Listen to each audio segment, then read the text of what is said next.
Welcome to NSG 315 Study Session 3, talking about myocardial infarction. Introduction.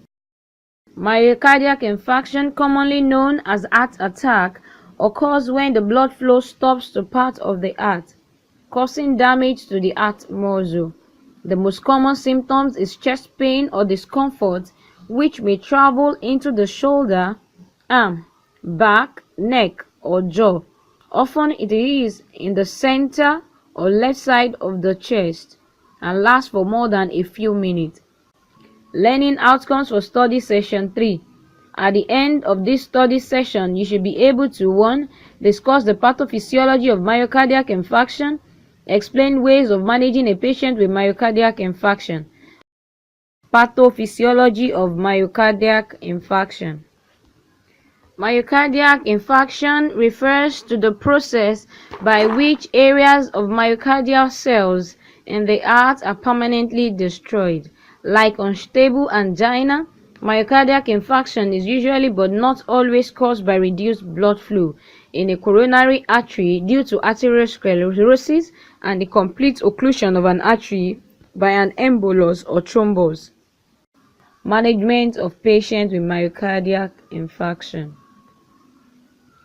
Nursing assessment. One of the most important aspects of care of patients with an MI is the nursing management.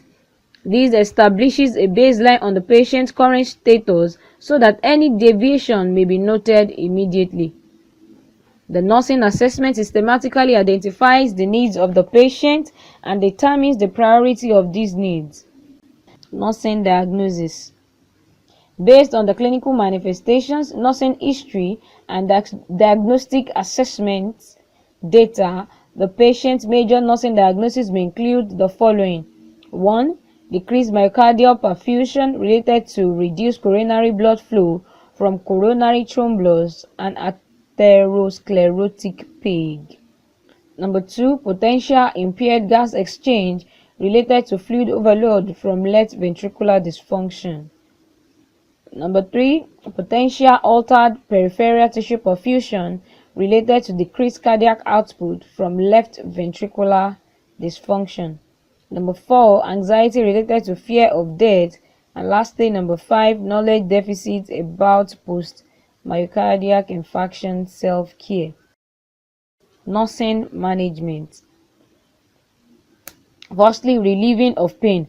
Relieving of chest pain is a top priority of patients with acute myocardial infarction, and medication therapy is required to accomplish this goal. The accepted method of releasing chest pain associated with myocardial infarction is the intravenous administration of vasodilator or anticoagulant therapy. Nitroglycerin, heparin are the medications of choice respectively. The nurse administers pain-relieving and related medications. Improving respiratory function.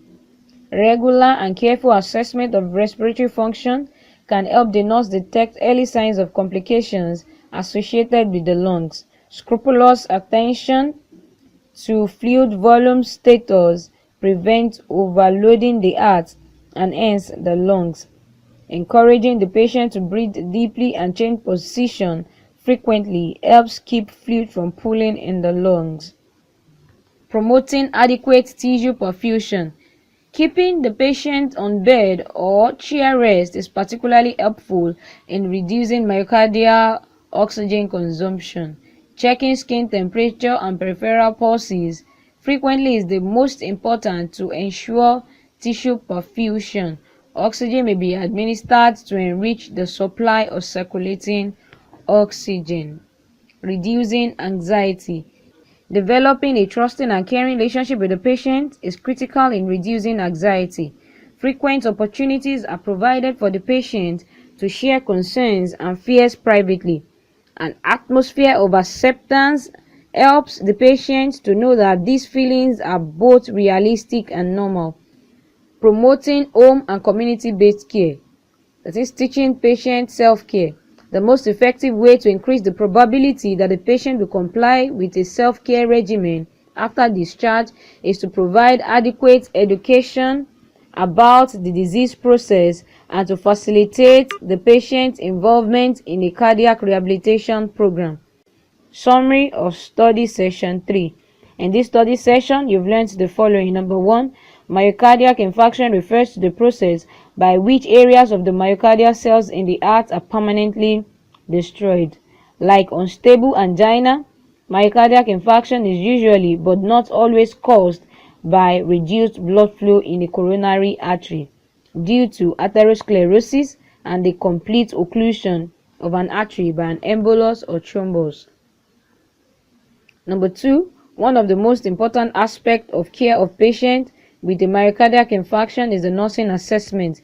This establishes a baseline on the patient's current status so that any deviation may be noted immediately. The nursing assessment systematically identifies the needs of the patient and determines the priorities of these needs. Thank you. We've come to the end of this study session.